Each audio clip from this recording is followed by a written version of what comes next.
Tonight, we will not struggle with the mind. We will not attempt to command it or push it into silence. Instead, we will begin a gentle passage into the quiet heart of Zen understanding. These teachings, shaped and refined through many generations, are not theories to be memorized or rules to be followed. They are simple, living truths. Like a soft hand resting on your shoulder, they guide you away from the noise of thought and back toward the quiet refuge that already exists within you. They invite us to look at our minds not as opponents to be defeated, but as an open sky, wide enough to hold every cloud of feeling, every movement of thought. Tonight, we will walk this path through calm stories and gentle practices. We will learn not to silence the mind, but to discover a peace that remains untouched by its motion. Welcome to Silent Monk. This is your place. A sanctuary where you may lay down what you carry and be embraced by stillness. There is nothing you need to accomplish here. No special state you must reach. Simply allow my voice to accompany you. Let these words flow like a quiet stream around your awareness, washing away the dust of the day. For now, nothing is required except breathing. Feel the slow rise and fall of your body, the subtle rhythm that has always been there. Our journey into stillness begins with a gentle and honest meeting with the nature of the mind. It begins by noticing the constant movement within, the hum of thoughts, the restless energy that so often prevents rest. In Zen, this is sometimes called the monkey mind. A vivid name for the way awareness leaps from one branch of thought to another, never pausing. It grasps a worry, then a memory, then a dream, then a fear, in an endless restless dance. This does not mean there is something wrong with you. It simply reflects the untamed nature of the mind. The way to peace is not found in trapping the monkey, but in sitting beside it, in watching its movements with kindness, with patience, until it too learns to rest. There is an old story about a young painter named Kai, who lived in a village beside a vast, silent lake. Kai carried one great wish in his heart, to paint the perfect reflection of the full moon upon the water. He wanted to capture its silver stillness, its quiet and luminous presence. Every month, on the night of the full moon, he brought his finest brushes and cloths to the shore. Yet each time, he felt defeated by the smallest disturbance. A faint breeze would scatter ripples across the surface, breaking the moon into trembling fragments of light. A fish would leap, and the rings of its splash would twist the reflection. An insect would touch the water, sending subtle waves outward. Frustrated, Kai tried to control the lake. He tossed pebbles into the water, hoping to cancel the ripples, but only created more confusion. He held his breath, as if his own stillness might command the lake to obey. The more he struggled, the more tense he became. His paintings grew tight, strained, and lifeless. One evening, an old monk from a small temple in the mountains came down to the lake and noticed the young painter's distress. He watched quietly as Kai muttered at the wind and frowned at the trembling reflection. The monk sat beside him on a rock. "The water seems to be a difficult student," he said softly. "It refuses to become still for you." Kai turned toward him, exhausted and impatient. "Master," he asked, "how can I paint the moon when the water will not cooperate? How can I find stillness in all this movement?" The monk did not answer directly. Instead, he pointed toward the lake. "You wish to paint the moon," he said gently, "but you refuse to paint the water. You see the ripples as mistakes, as enemies to your art. But are they? The shimmering, the dancing, the constant change. This is the nature of water. It is not a barrier to the moon's reflection. It is the way the moon appears upon the water. Then the monk asked Kai to put down his brushes. For tonight, he said, do not be a painter. Be the lake. Simply sit. Feel the breeze on your skin as the water feels it. When frustration arises, let it be a ripple. Do not fight it. Do not try to smooth it away. Just watch it spread and then fade. Watch the thoughts. Watch the water. Watch the moon. Do not try to make them different from what they are. Having no other answers, Kai followed the monk's guidance. He sat in the quiet darkness and for the first time, simply observed. He watched his impatience arise and dissolve. He watched the water shimmer and move. And in that watching, a deep quiet settled within him. He realized that his own agitation had been the greatest disturbance of all. After a long while, the wind softened. The lake became a perfect mirror of black glass. The moon rested upon it, silent and whole. But now Kai's desire had changed. He understood that beauty did not exist only in stillness, but in the entire unfolding process. He discovered peace not by forcing the lake to be still, but by allowing his own mind to rest. The story of Kai and the lake is the story of our own relationship with the mind. At night, when we lie in bed, we often demand perfect stillness. We want the mind to become a flawless mirror so that sleep can arrive. Any thought, any memory, any worry that appears, we treat as an enemy. We try to push it away. We tell ourselves, I must stop thinking. We struggle against the mind, just as Kai struggled against the lake. Yet this struggle is what creates the restlessness that keeps us awake. Zen wisdom invites us to another way.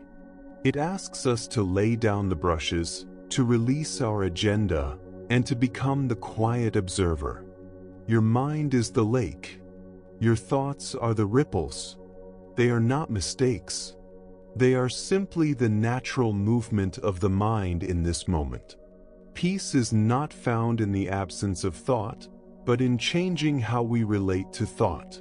When we can sit on the shore of awareness and watch the ripples come and go, without judging them, without chasing them, without wishing them away, we discover a stillness that has always been present. This is the stillness of the observer, the silent, spacious awareness that holds all mental activity. It is like the vast night sky that holds both the moon and the passing clouds. The clouds can never stain the sky. Your thoughts can never stain the pure awareness that is your true nature. To bring this understanding into your own experience now, you can begin to practice being the gentle observer of your mind. You do not need a special posture. You can do this lying here, ready for sleep. First, simply notice what is present without judgment. Observe the quality of your mind. Is it busy? Is it calm? Is it worried? Whatever is there, allow it to exist. There is no need to change it. Next, softly bring your attention to the sensation of breathing. Feel the air entering. Feel the air leaving. The breath is your anchor. It is always here, always now. It is the rock on the shore where you can sit and watch the lake of the mind. As thoughts naturally arise, your practice is simply to notice them. You do not need to follow them, analyze them, or push them away. You can gently name them in your awareness. A thought about tomorrow appears, and you quietly say, planning. A memory from today arises, and you say, remembering. A wave of anxiety moves through you, and you note, worrying. These labels are not judgments. They are reminders that thoughts are passing events, ripples on water. After noticing them, kindly return your attention to the breath. Your mind may wander many times. Your practice is simply to return many times. Each return is guided by the same gentle patience of the old monk. There is no failure here. Every return to the breath is a moment of awakening, a moment of resting in the quiet presence of now. Let thoughts be clouds. Let the breath be your anchor. Let yourself rest as the open sky. Pause for a moment. Feel the slow rhythm of your breathing, a quiet companion in the flow of time. Allow your body to soften. Release any tension you may still be holding. Let the edges of your day dissolve into this gentle space of rest. As we continue our journey, we encounter a truth that may feel unfamiliar in the modern world: the wisdom of non-doing. Much of our lives are shaped by effort, striving, and achievement. From morning until night, we are busy doing, planning, organizing, fixing. We are taught that success comes from trying harder. So deeply ingrained is this belief that we bring it into sleep itself. We treat sleep not as surrender, but as another task. We lie down and think, "I must fall asleep now." And then we begin to try. Yet this very effort is often what keeps sleep far away. Zen invites us to explore the quiet power of effortless action, the art of letting go and allowing things to unfold in their own time. In a village known for skilled woodworkers, there lived a young carpenter named Lin. Lin was strong and determined, convinced that mastery came from force and control. When he worked with wood, he fought it. If the grain resisted, he pushed harder. If a board was warped, he tried to bend it into obedience. His workshop was filled with struggle, the sound of splintering wood and frustrated sighs. His creations were useful, but rigid, lacking the quiet grace found in the works of the village's old master. The master, whose name was Wei, worked beside the river in a small, peaceful workshop. He was old and frail, yet his creations were fluid and alive. People said he did not carve the wood, but revealed the shapes already hidden within it. One day, after another exhausting struggle with a stubborn piece of oak, Lin went to observe the master. What he saw amazed him. Wei seemed to exert almost no effort. His hands moved slowly as if dancing with the wood. He spent long moments simply holding the timber, feeling its weight, tracing the lines of its grain, as though listening to its quiet voice. His chisel did not cut the wood. It followed a path the wood itself seemed to offer. And in that silent movement, something deeper than effort began to appear. Lin finally spoke, his voice filled with wonder. "When I work, I use all my strength, yet my creations feel stiff and heavy. When you work, you seem to use almost no force, yet everything you make feels alive. What is the secret?" Wei smiled gently and set his tools aside. He picked up 2 small pieces of wood from the floor. "This," he said, holding one piece straight and steady, "is your will. And this," he said, lifting the other piece, "is the will of the wood, the way it has grown, its own nature." He pressed the 2 pieces against each other at sharp angles. "When you place your will directly against the wood," he said softly, "there is effort, resistance, and breaking." Then he slowly moved the first piece so that it lay beside the second, pointing in the same direction. "I do not place my will against the wood," Wei continued. "I listen to it. I learn its rhythm, its strengths, its fragile places. Then I place my will alongside its own. We move together. there is no struggle. The wood shows me how it wishes to become, and I simply walk with it. True art is not born from force, but from listening and alignment. The wisdom of the old master mirrors the quiet truth of falling asleep. Sleep, like the grain of wood, has its own nature. It is not something to be commanded. It is a natural unfolding of body and mind, a gentle movement towards surrender. The more we try to control it, the more it slips away. When we lie in bed with thoughts racing and commands forming, sleep now, sleep faster, we are pressing our will against the natural flow. This creates tension, unease, and alertness, the very opposite of rest. We glance at the clock, counting hours, calculating losses. We grow impatient with ourselves. We fight the present moment, trying to force a future state into existence. This is Lin in his workshop, struggling against the wood. The wisdom of non-doing invites us to another way. It invites us to stop fighting and begin listening. Instead of commanding rest, we learn to align with it. This means releasing the goal of sleep itself. It sounds strange, yet often the moment we let go of the desperate need to sleep is the moment the door quietly opens. This is an act of deep trust. It is trusting that your body knows how to rest. It is trusting that when the conditions are gentle enough, sleep will arise on its own. The art is not in trying to sleep, but in letting go of everything that prevents it. To practice this art, begin by shifting your intention. As you lie here, gently release the goal of falling asleep.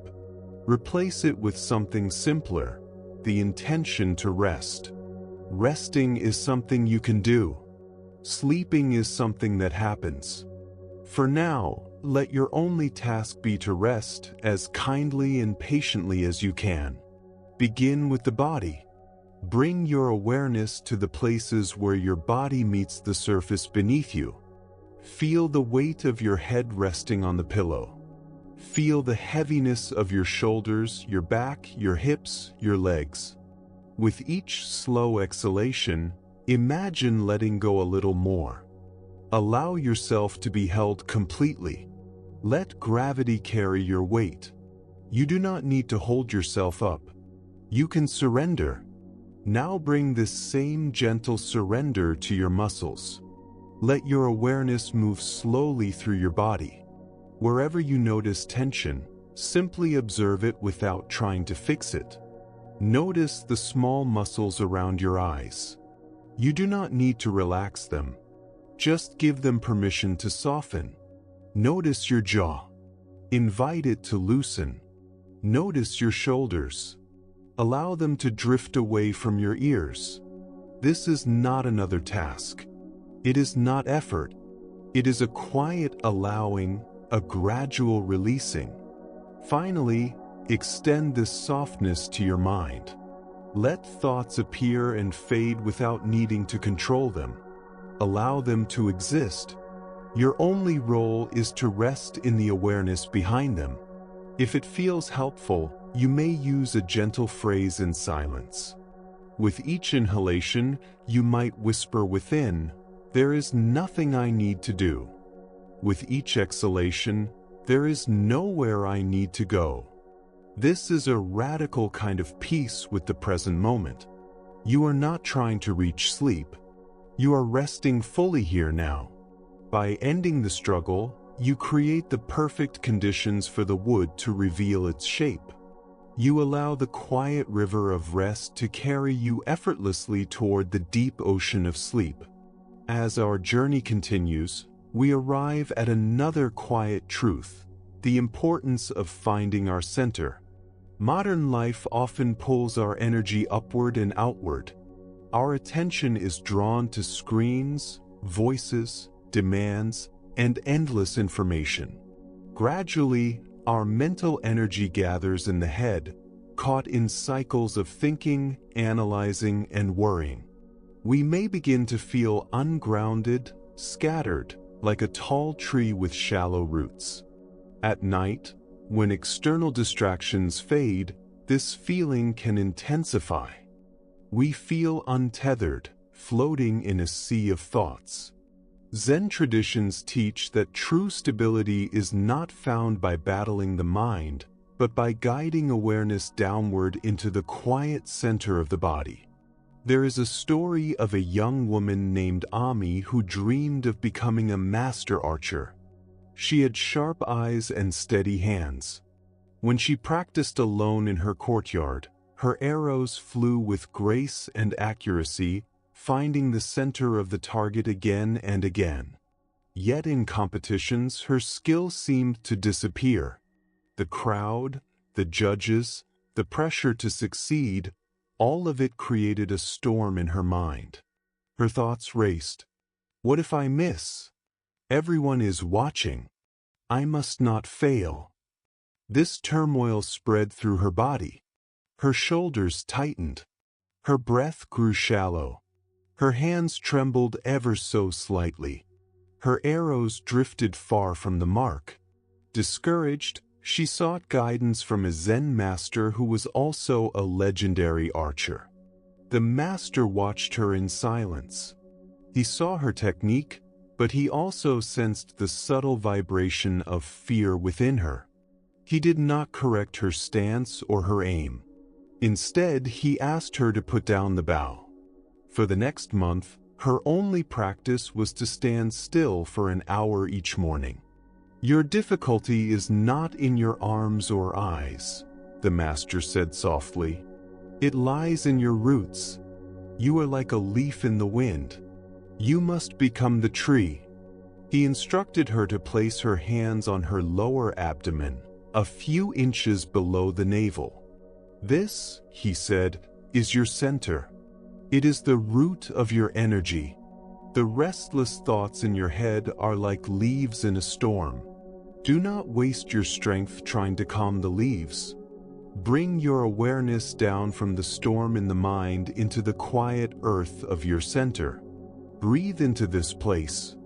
Feel its depth, its stability. Learn to live here. Ami practiced with quiet devotion. At first, the practice felt difficult. Her mind kept drifting upward into familiar currents of worry and imagination. Each time, she noticed it gently, without harshness, and guided her awareness back down, again and again, toward the quiet movement of her breath in her lower body. Slowly, something began to change. She felt steadier, heavier, as though her energy were rising from deep within the earth itself. The constant noise in her thoughts did not vanish, yet it felt farther away, less urgent, less personal. It became like the sound of wind in distant trees. It was no longer who she was. When the master finally invited her to lift her bow again, she stepped onto the field with a new kind of presence. The crowd remained. The pressure remained. Yet within her, there was now a place of quiet anchoring. As old fears surfaced, she did not fight them. She simply kept her awareness rooted in her center, in the slow, steady rhythm of her breath. She drew the bow. Her arms softened. Her mind grew clear. Her strength flowed from that deep, stable place. The arrow left the string in silence and found the heart of the target. Ami's journey from the head to the center is the journey offered to each of us, especially when we seek rest. The storm of anxiety, the endless questions, the replaying of words and moments. This is the chaos of the leaves. We cannot think our way into peace. Trying to dissolve anxiety with more thinking is like feeding a fire with oil. It only makes the flame stronger. Zen wisdom offers another path. Shift the home of your awareness. Let your attention descend from the spinning mind into the living sensation of the body, into the quiet gravity of your inner center. This center is not an idea. It is not a concept to be understood. It is a direct, physical presence. When your awareness rests here, your breath naturally deepens. Your nervous system begins to soften. You feel heavier, steadier, more connected to the earth. Thoughts may still appear, but they lose their power. By unhooking your awareness from the stories of worry and anchoring it in the simple reality of the body, you remove the fuel from the mind's storm. The leaves may still move, but you are no longer the leaf. You are the tree, rooted, grounded, quietly present. This shift from thinking to feeling is one of the most direct doors to the deep calm that comes before sleep. To begin cultivating this connection to your center, you can practice a gentle grounding meditation right now. As you lie here, if it feels natural, place one or both hands on your lower abdomen. Let this touch guide your awareness. Now invite your breath into this space. As you inhale, imagine the breath traveling downward, filling your belly like a soft, warm balloon. As you exhale, feel the gentle settling, the quiet release. Do not force the breath. Simply offer it an invitation to deepen. Feel the warmth of your hands sinking inward. Feel the subtle rhythm beneath them. Let this become the whole field of your attention. Your mind will wander. When it does, notice it kindly. Acknowledge the thought, and then guide your awareness back down to the warmth and movement in your center. With each exhalation, imagine yourself sinking a little deeper into the mattress, becoming heavier, more supported. You may visualize a small, warm sphere of golden light in your center, an anchor of calm and stability. When a wave of worry passes through the mind, imagine it as a cloud high in the sky. You are not the cloud. You are resting far below, rooted in quiet earth, held in the steady center of your being. Let this groundedness be your refuge tonight. There is nothing you need to solve, nowhere you need to go. Simply rest here at your core while the world continues its movement without you. Having found a sense of stability within, we can now look at the contents of the mind with softer eyes. Often, what keeps us awake at night is the voice of our own inner judge.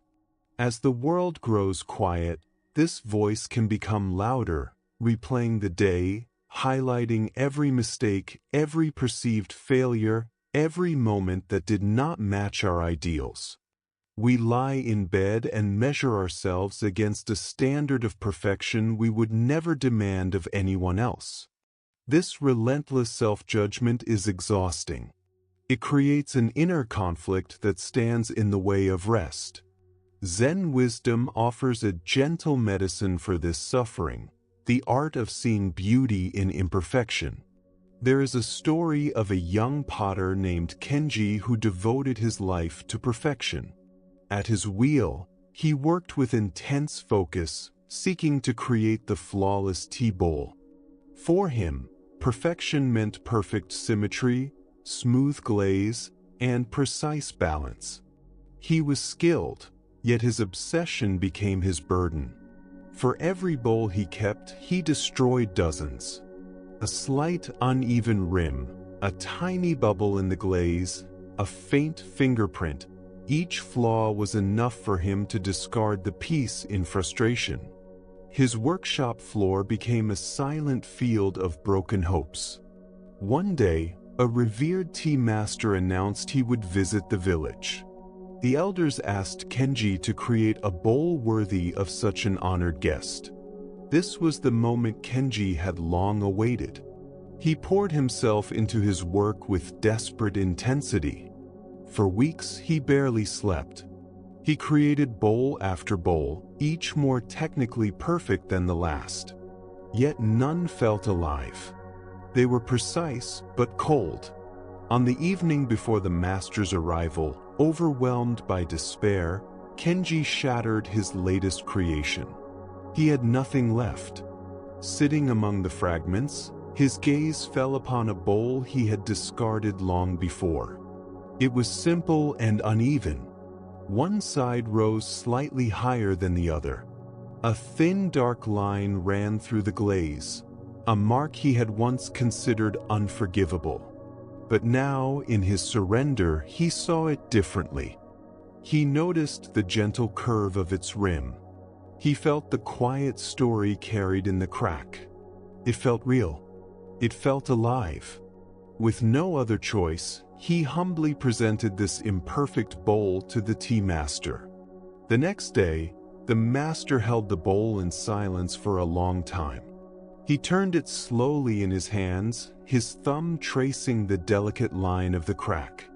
Kenji waited, expecting criticism. But when the master looked up, his eyes were filled with quiet appreciation. "This," he said softly, "is a bowl that understands tea. It understands life. It does not pretend to be something it is not. Its imperfection tells the story of its journey through fire. It is beautiful." The master's words reflect the heart of this ancient wisdom. Beauty is not found in sterile perfection, but in authenticity, in humility, in the transient nature of life. A quiet heart sees beauty in a weathered stone, a twisted tree, a bowl marked by time. These marks are not failures. They are signatures of existence, proof that something has lived, changed, endured. So often we are like the young potter. We strive to present a flawless image to the world. We hide our cracks, our vulnerabilities, our doubts. And at night, our inner critic punishes us for every place where we fall short of an impossible ideal. This creates a subtle war within. The teaching of imperfection invites us to lay down our weapons. It is an invitation to accept ourselves, to allow ourselves to be human. Your life will not be perfect. Your mind will not be flawless. Your days will carry mistakes and shadows. The path of wisdom is not to erase these marks, but to hold them with tenderness. To trace the lines of your own cracks with compassion rather than judgment. These marks tell your story. They make you real. They make you beautiful. To practice this gentle acceptance, especially at the end of the day, you can offer yourself a moment of kindness. Instead of replaying your shortcomings, guide your mind toward compassion. As you lie here, allow a moment from your day to appear, a moment when you felt you were not at your best. Perhaps impatience, a mistake, an awkward word. Notice the familiar sting of self-judgment. Do not fight it. Now imagine yourself as the wise tea master, holding this moment with calm hands. Look at it with understanding eyes. See the tired human behind the mistake. Can you offer a drop of kindness to that person? You can allow your breath to become your teacher. The breath is a living expression of impermanence. Each inhalation arises. There is a brief pause. Each exhalation dissolves. You cannot hold the breath. To cling to it would be to suffocate. To live is to participate in this endless rhythm of appearing and disappearing. As you lie here, bring your gentle attention to this movement. Feel the full journey of one inhalation, from its quiet beginning to its natural completion. Then feel the entire unfolding of one exhalation. Notice how everything changes, moment by moment. There is nothing to grasp, nothing to fix. Simply rest within this flow. This rhythm is not separate from you. It is the rhythm of the universe, expressing itself through your body. Now, let this awareness extend to the events of your day. As you continue breathing softly, allow moments from your day to appear in your mind. Instead of judgment, whisper a gentle phrase within. It is okay to be imperfect. I did what I could. I am human. You may also imagine that imperfection as a fine crack within your being. Instead of wishing it away, picture it being filled with warm golden light, like broken pottery repaired with gold. See this light not hiding the crack, but honoring it, illuminating it, transforming it into beauty. Let this golden light spread to every place within you that feels fragile or insufficient. This is not about excusing harm. It is about ending the cycle of self-hatred that often sustains suffering. True change grows from acceptance. Tonight, release the need to be perfect. Offer yourself the same grace you give so easily to others. You are the imperfect bowl. And you are beautiful, not despite your cracks, but because of them. Let us pause here once more, just for a quiet moment. Take a slow and unhurried breath. Allow the air to enter your body fully, and then let it leave with a soft, natural sigh. Feel your body settling a little deeper into the surface that holds you. Release the weight of the day. Release the urge to be anywhere else. You are here, in this gentle stillness, and this is enough. As we learn to welcome our own imperfections, our awareness naturally opens toward one of the most fundamental truths of life, a truth that, once understood, can soften much of our hidden fear. This truth is impermanence. The mind longs for stability in a world that is always moving. We cling to what we love. A joyful moment, a treasured relationship, the freshness of youth, the strength of health. We wish they could remain unchanged forever. Yet this clinging creates tension. Beneath the surface of our lives, there often lives a quiet fear of loss. At night, this fear may appear as worry about the future, a subtle anxiety that what we cherish might one day slip away. We also cling to pain, to identities, to stories we tell about ourselves, afraid to release them. The Buddhist teaching of impermanence is not a dark message of despair. It is a gentle invitation to stop resisting the natural, graceful movement of existence. There is an old story about a powerful king who ruled over a vast and wealthy kingdom. He possessed everything a person could desire, yet his heart was restless. His greatest pleasure was to stand at the highest tower of his palace and watch the clouds drifting across the sky. He admired their shifting shapes, their glowing colors at dawn and dusk. To him, they represented beauty itself. Yet his joy was always touched by sadness, because he knew that every cloud would eventually change and disappear. This awareness troubled him deeply. Soon he became obsessed with a single idea: to possess one perfect cloud. He wanted to capture it, to freeze it in time, so that its beauty could never be lost. He summoned the wisest minds in his kingdom. "Bring me the most beautiful cloud in the sky," he commanded. Architects built a towering structure that reached toward the heavens. Engineers designed an immense net woven from the finest silk. Scholars devised a great crystal chamber in the palace to preserve the captured cloud. After many years of effort, the moment arrived. They chose a magnificent cloud glowing in the afternoon light. With great difficulty, they trapped part of it in the net and sealed it within the crystal chamber. The king was overjoyed. He believed he had conquered impermanence itself. But as he sat upon his throne and gazed at his prize, something unexpected happened.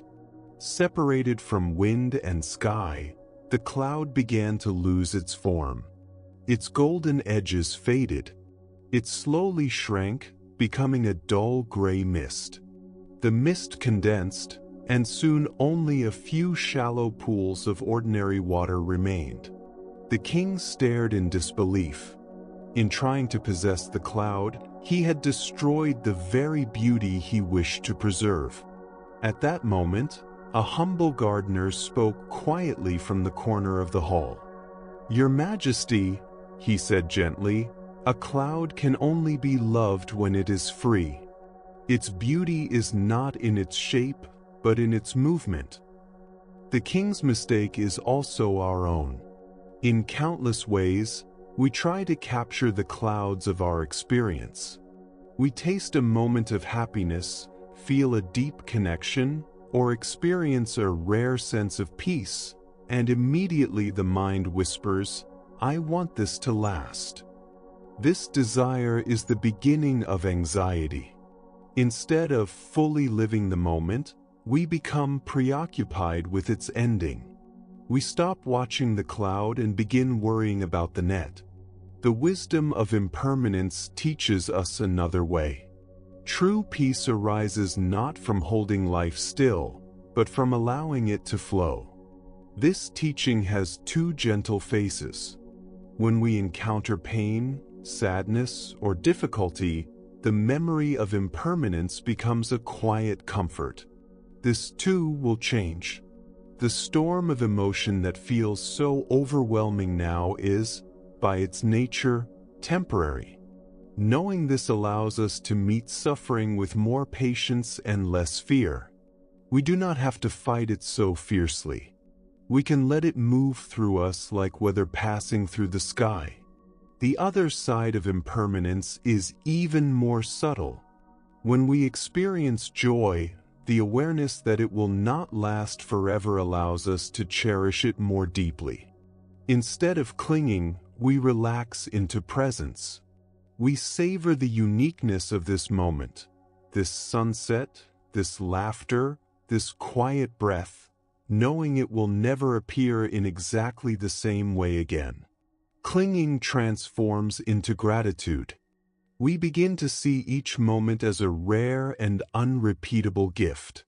To embody this wisdom, a conversation, a meal, a moment of tension, a moment of ease. See each one as a cloud in the sky of awareness. With each inhalation, acknowledge the memory. With each exhalation, practice releasing it. You are not erasing the moment.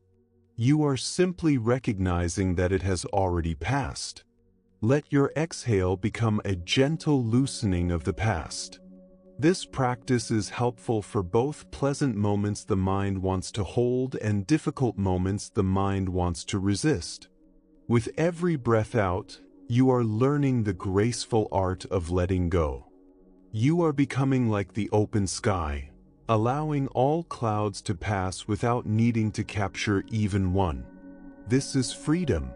This is quiet peace. It is the wisdom that allows you to rest within the beautiful, ever-changing flow of life. As we begin to accept the flowing nature of experience, we are guided toward an even subtler insight. Often we feel overwhelmed by our own minds. Thoughts, memories, worries, plans, they can feel dense and crowded, like a world without space. We experience thoughts as solid and real. And most of all, we believe they are who we are. We identify with the voice in the mind, feeling trapped within it, as if locked in a small room with an endless narrator. Zen practice gently invites us to question this belief. It encourages us to look beyond the content of thought, toward the space that holds it, the silence beneath the noise. This is the doorway to understanding emptiness. There is a story of a young apprentice named Ren who wished to learn calligraphy from a Zen master. His practice was to draw the enso, a circle created in one continuous brushstroke. In Zen, the enso symbolizes wholeness, awakening, and the open nature of reality. Ren practiced tirelessly, yet he felt frustrated. His attention was fixed on the brush, the ink, the line. He tried to control every movement, hoping to create a perfect circle. But his circles felt rigid and heavy, more like cages than expressions of freedom. One day, the master watched him in silence. He noticed the tension in Ren's shoulders, the tight grip on the brush, the intense focus on the black ink. The master took a blank sheet of paper and did not pick up a brush. He simply gazed at the empty surface. "Ren," he said quietly, "you are trying to draw a circle. All your attention is on what you add. You have forgotten what is already here." He gestured to the white page. "This is not emptiness to be filled. This is living space. The ink does not create the circle. It reveals what is already possible within this space. The circle is made not only of ink, but of the space within and around it. The ink gives form, but the space gives life." Ren was confused, yet he trusted his teacher. For many days, he stopped drawing and simply sat before the empty page. He began to sense the silent potential within that openness. When he finally lifted his brush again, something had shifted. He was no longer forcing a line onto paper. With one calm breath, he allowed a circle to arise from stillness. The stroke was fluid, effortless, alive. For the first time, his circle was not a cage, but a doorway into vastness. Ren's discovery mirrors the journey of meditation. Our thoughts and emotions are like ink strokes. We usually believe they define us. We feel trapped by their movement. The wisdom of emptiness invites us to feel the space behind them. Emptiness does not mean nothingness. It means that thoughts and feelings do not exist independently and solidly. They arise within awareness, like ink upon paper. Awareness itself is the open page, silent, spacious, untouched. It is always present, beneath and around the activity of the mind. It is never disturbed by the thoughts that appear within it. And as you rest here, you may begin to sense this quiet space not as something distant, but as something intimately your own. Just as the page is never truly harmed by the ink, peace is not found by trying to erase our thoughts or scrub the mind clean. Peace arises when we gently shift our attention, when we move our sense of self from the moving lines of thought to the wide, open space of awareness that holds them. When we begin to understand that we are not the thoughts themselves, but the quiet space in which they appear and disappear, a subtle and liberating freedom begins to unfold. We are no longer confined within the dark circle of our worries. We become the whole page, vast and spacious, holding everything with effortless ease. To taste this directly, you can begin by turning your awareness from the content of your mind to the space that contains it. This is a delicate practice, simple yet profound. First, notice the sounds around you. Perhaps the soft hum of a machine, a distant movement in the night, or the gentle rhythm of your own breath. These sounds are like brush strokes upon the page.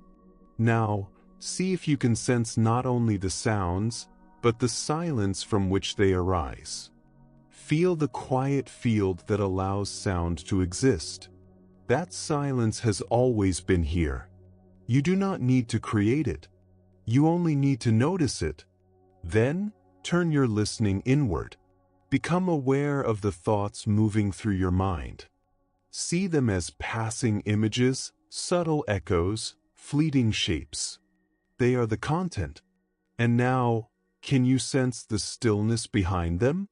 Can you feel the quiet presence that witnesses each thought as it comes and goes? Between one thought and the next, there is a small opening, a brief moment of pure silence. Can you rest there, even for a single breath? This practice is not about stopping thoughts, and not about forcing stillness. It is about becoming more interested in the space than in the objects within it. When a thought appears, you might gently ask, "What is aware of this thought?" Do not search for an answer in words. Instead, feel into the silent knowing that is present before the thought, during the thought, and after it fades. This silent presence is your true nature. It is open, calm, and free. As you slowly shift your identity from passing thoughts to the timeless awareness that holds them, you begin to discover a peace that does not depend on silence in the mind. You touch the freedom of the open page, a space vast enough to hold the whole universe. When we recognize the spaciousness of awareness, we see that it is not an empty void, but a field of endless possibility. It can hold not only our worries and fears, but also limitless warmth, gentleness, and connection. Often, suffering makes us feel small and separate. We shrink into the narrow world of our own struggles. In trying to protect ourselves, our hearts may slowly harden and close. At night, this sense of separation can feel especially strong. The wisdom of the Buddhist path teaches that the deepest healing for this loneliness is the gentle cultivation of compassion, for ourselves and for all beings. It is the recognition that we are woven into one life, and that an open heart is a peaceful heart. There is a story of a monk named Deva who lived in a monastery high upon a cliff, overlooking a wide and flowing river. Deva was disciplined and intelligent. He knew the teachings well, and his meditation was sharp and focused. Yet his heart was closed like stone. He looked down upon the villagers by the river, seeing their struggles and attachments as signs of spiritual weakness. He felt separate from them, believing that awakening was a solitary ascent away from the confusion of the world. One year, a great drought came. The rains did not fall, and the river slowly began to retreat. Day after day, the water withdrew, leaving behind cracked earth and silent mud. From his high perch, Deva watched without emotion. He saw the villagers suffer, the animals grow thin, the land lose its life. This is the nature of suffering, he thought. It does not concern me. One afternoon, walking along the exposed riverbed, he came upon a small pool of muddy water.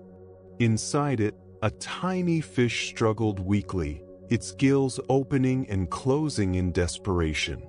At first, Deva felt only detachment. This is its karma, he told himself. This is impermanence.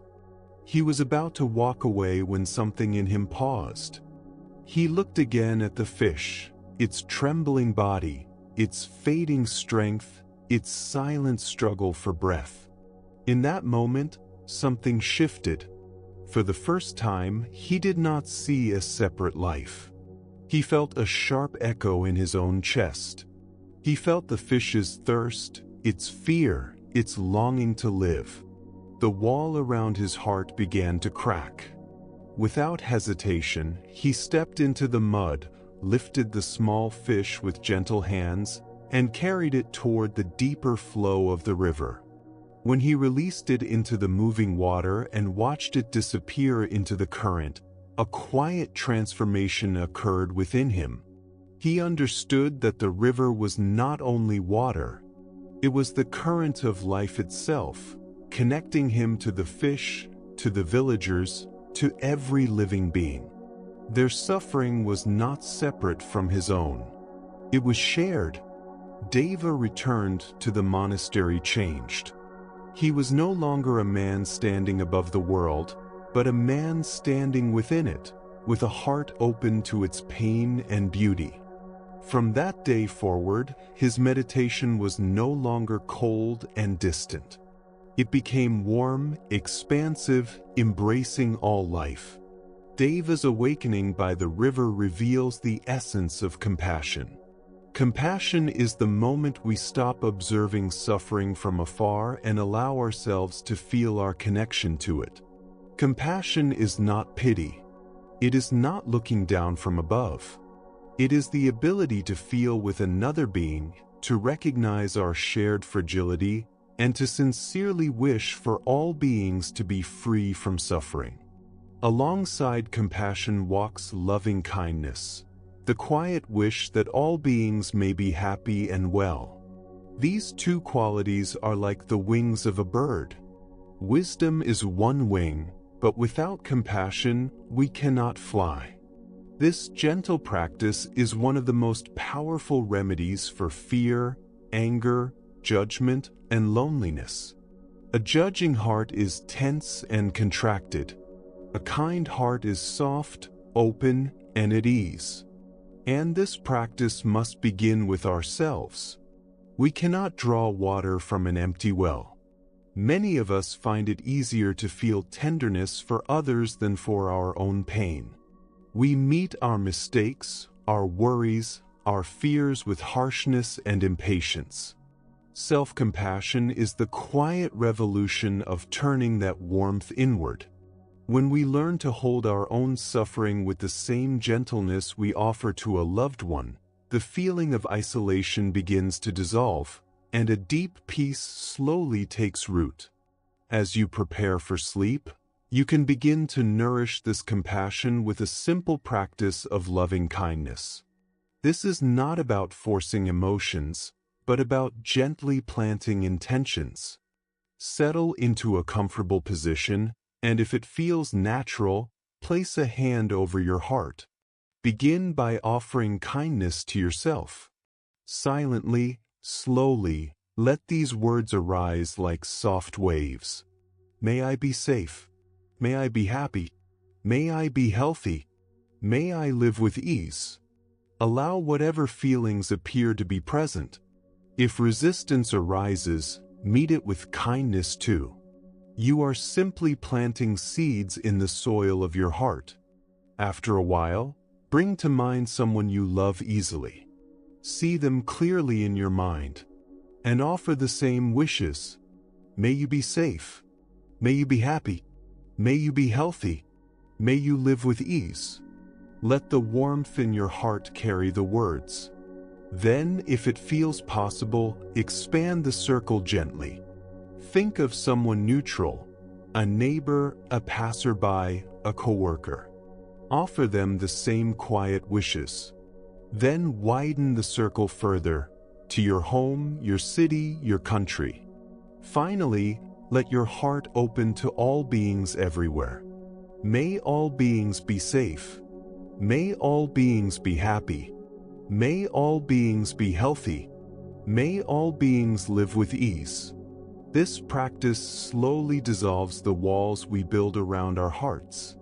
It reconnects us to our shared humanity and our shared longing for peace. It is a gentle way to fall asleep, not wrapped in worry, but held in the soft warmth of an open heart. Pause for a moment. Feel the quiet presence in your chest. Let your breath be tender and slow. Allow your heart to rest in spacious ease. You are held in a vast web of kindness. You are not alone. With our hearts open, we can now approach our minds with a new sense of possibility. Often, the inner world feels like a wild landscape, a dense forest of thoughts and emotions that seems beyond our control. In the stillness of night, this can feel overwhelming. But the Buddhist teachings offer another vision.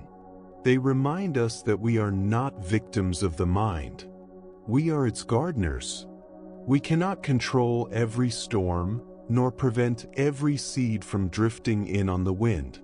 But we can cultivate the soil, nourish what we wish to grow, and gently remove what harms the garden. The mind is this garden. Unskillful states, anger, fear, jealousy, greed, anxiety, are like thorny weeds. They are not evil, they simply lead to suffering. Skillful states, kindness, patience, gratitude, calm, are the flowers and fruit trees. They lead naturally toward peace. Often, we feel our minds are overgrown with weeds. We feel exhausted from fighting them. The wisdom of the gardener teaches a gentler way. First, we learn to recognize the weeds and the flowers. When a worry appears, we notice it without feeding it. We acknowledge it and then gently shift our attention elsewhere. This is not aggression. It is quiet non-engagement.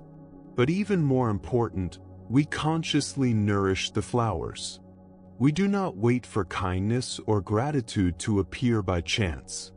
We create the conditions for them to grow. This teaching is deeply hopeful. It means the quality of our inner life is shaped by what we choose to cultivate.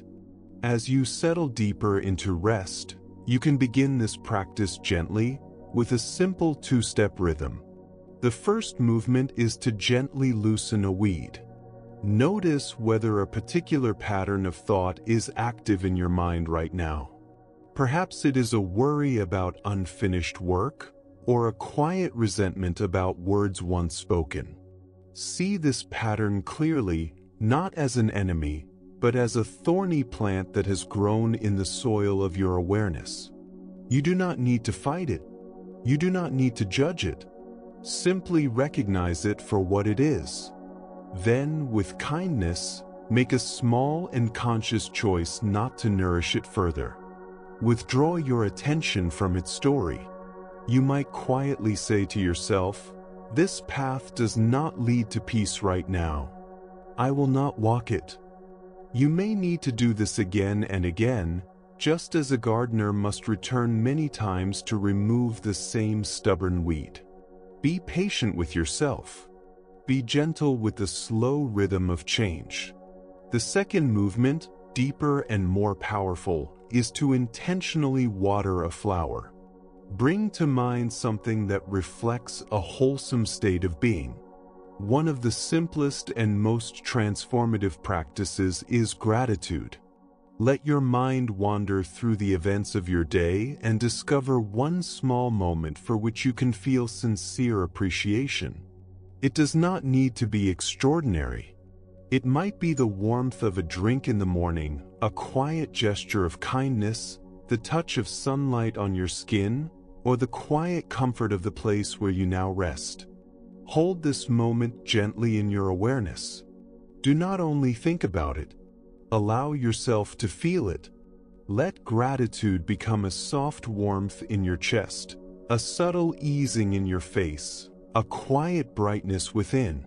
Rest your attention there for a while, as if you were pouring clear water onto a fragile seed. This simple act does more than distract the mind. It slowly transforms the inner climate. It shifts you from scarcity into sufficiency, from tension into quiet abundance. From this fertile ground, the possibility of deep rest begins to grow. You are the gardener. Within your heart and mind lives the wisdom to cultivate peace. The path we have walked so far, from observing the mind to opening the heart, leads us now toward a sanctuary that is both simple and essential. Much of our inner unrest arises from a single habit: we are rarely fully here. Our minds drift backward into memory or leap forward into imagination. We revisit old conversations, replay regrets, and hold tightly to past wounds. Or we rush ahead, rehearsing future challenges, anticipating dangers, and weaving endless plans. We are almost never completely present, even though the present moment is the only place where life actually unfolds. This constant movement through time is the hidden root of much anxiety. Yet Zen offers a quiet refuge.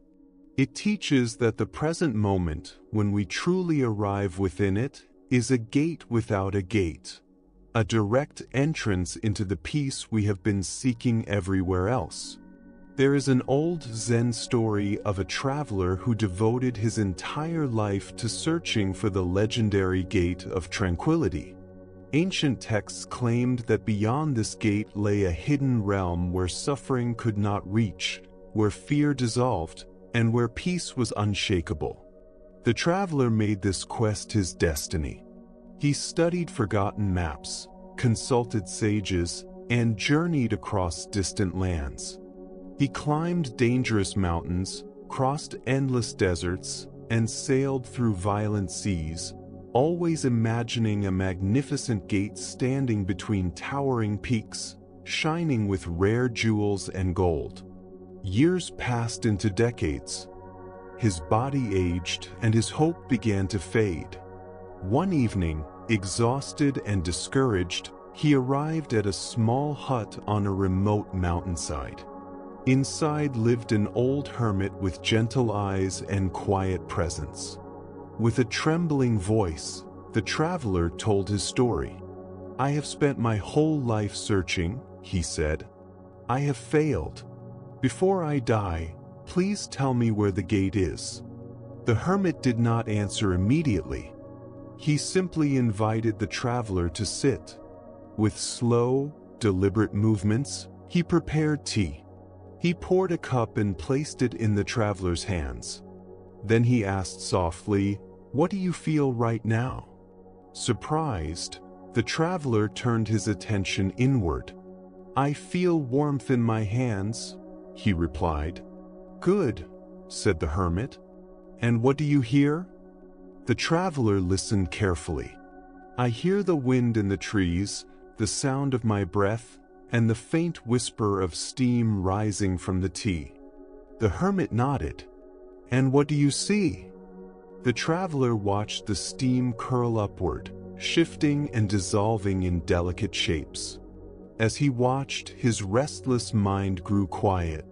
A peace he had never known began to unfold within him. He looked at the hermit with astonishment. The hermit smiled gently. "You have searched the world for a gate," he said. "But the gate of tranquility is not a place you reach. It has no doors. It has always been here. The warmth in your hands, this is the gate. The sound of the wind, this is the gate. This breath you are taking, this is the gate. You passed through it countless times, but your mind was always fixed on the next mountain to climb." The traveler's story is our own. We search for peace in the future. We believe it will arrive when problems are solved, when relationships are healed, when goals are achieved, when sleep finally comes. We treat peace as a destination. Yet the most liberating teaching of Zen is that peace is not a destination.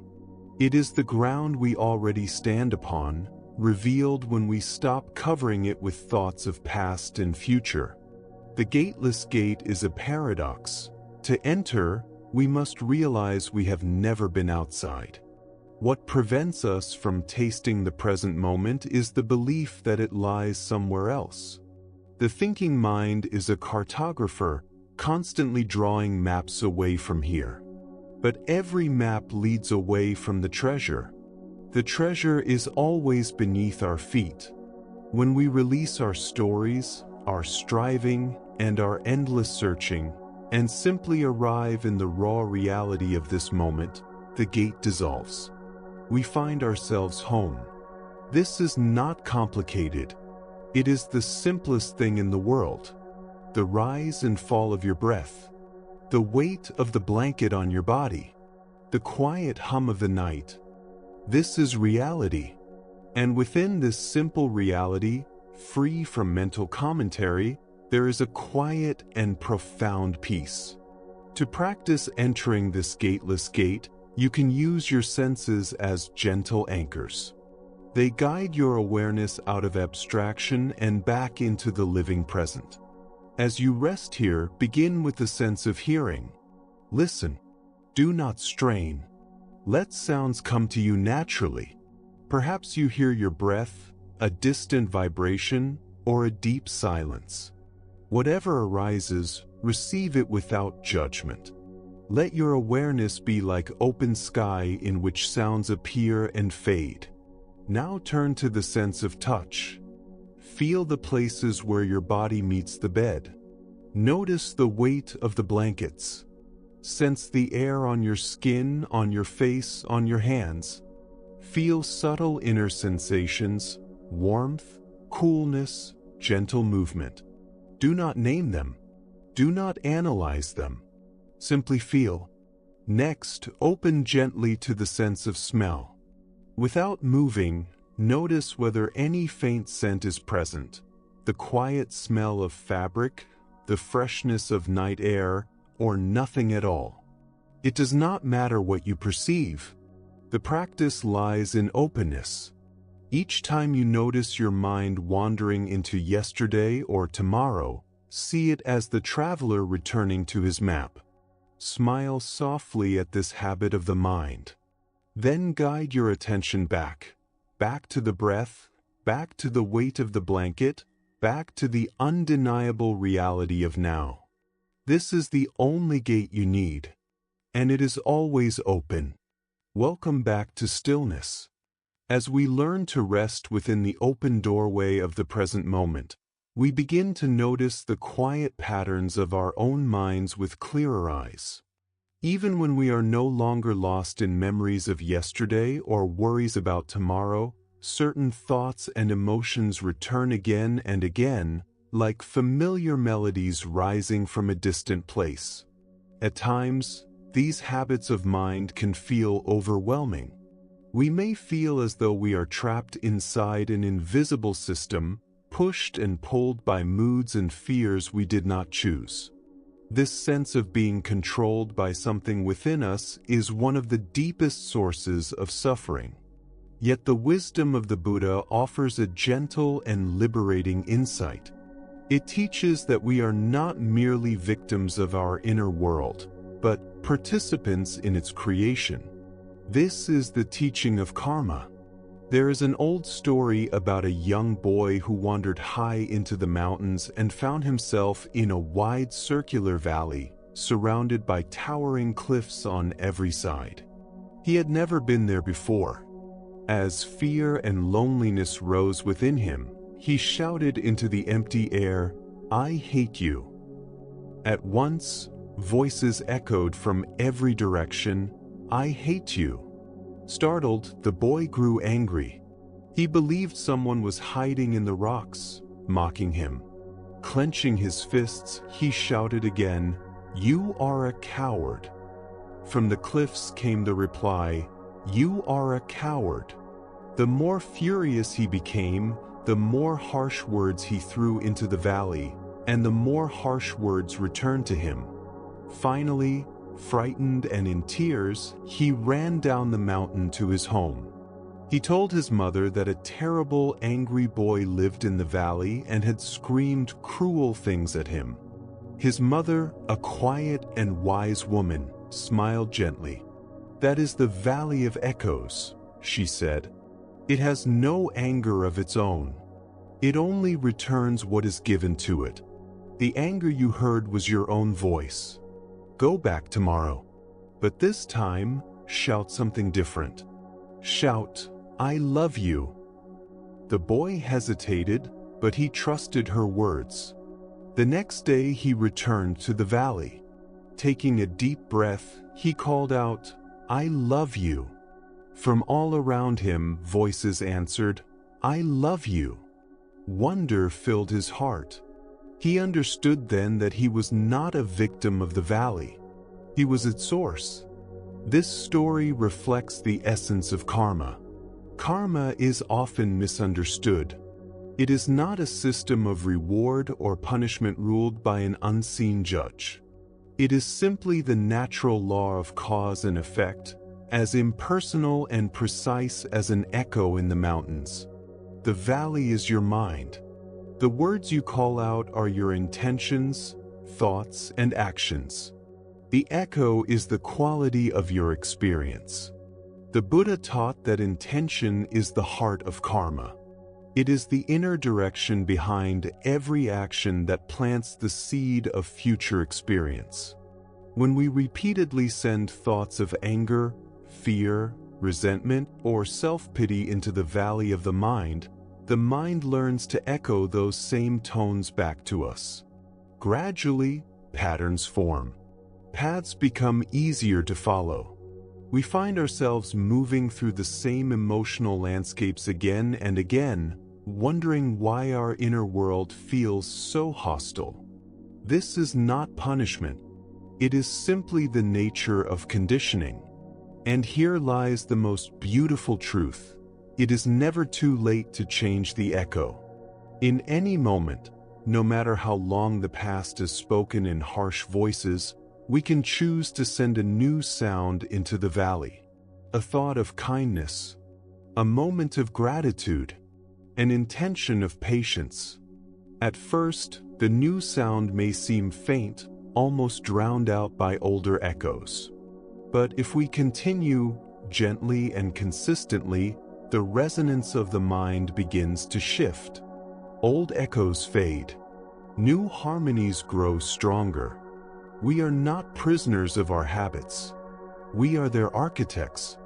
As you prepare for rest, you can begin to work with karma in a conscious way. First, listen. When you notice a recurring painful loop of thought, a familiar worry, a voice of self-criticism, do not fight it. Fighting the echo only creates more noise. Instead, recognize it quietly. You might say, this is the echo of worry. I recognize this sound. In that moment of recognition, a small space opens. You are no longer lost in the echo. You are the one who hears it. Then comes the second step, introducing a new sound. Do not argue with the old echo. Do not try to erase it. Simply add something new, something skillful.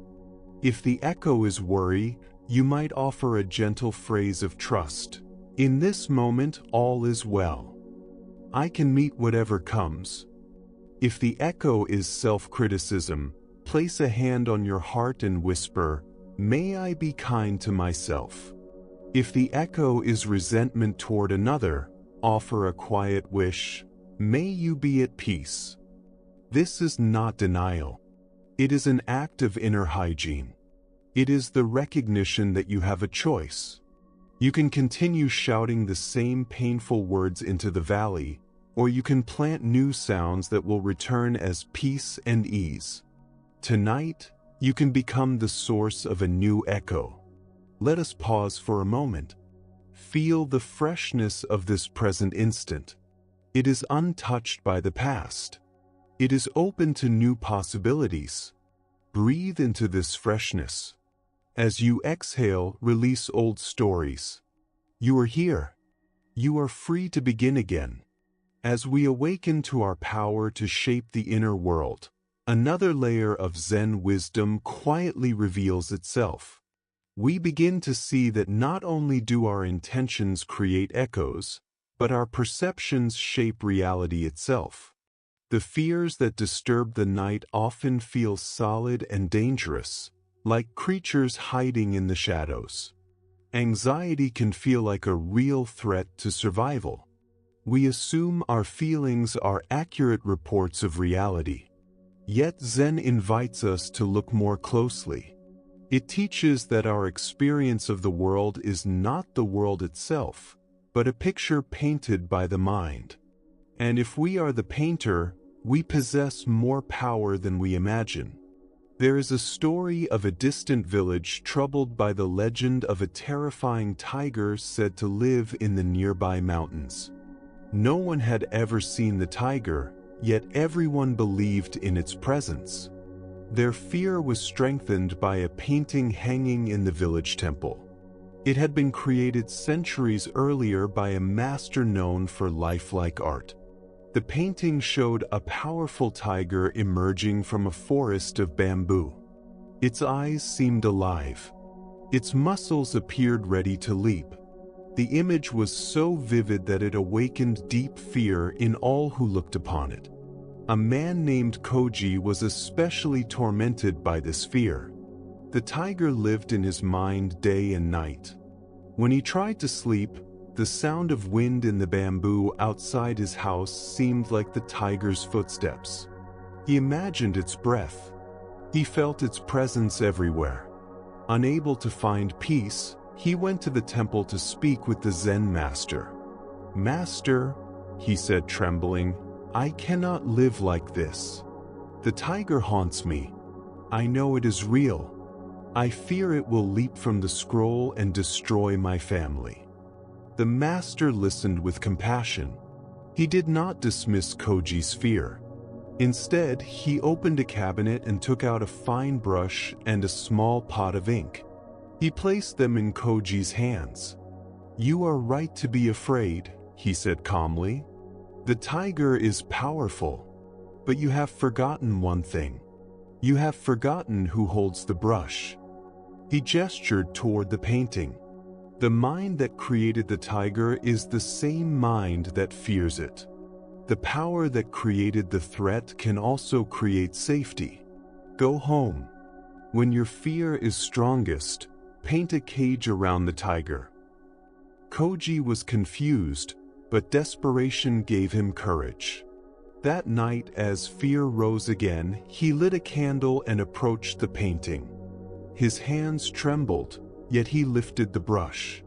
Slowly, he painted the first bar of the cage. Then another, and another.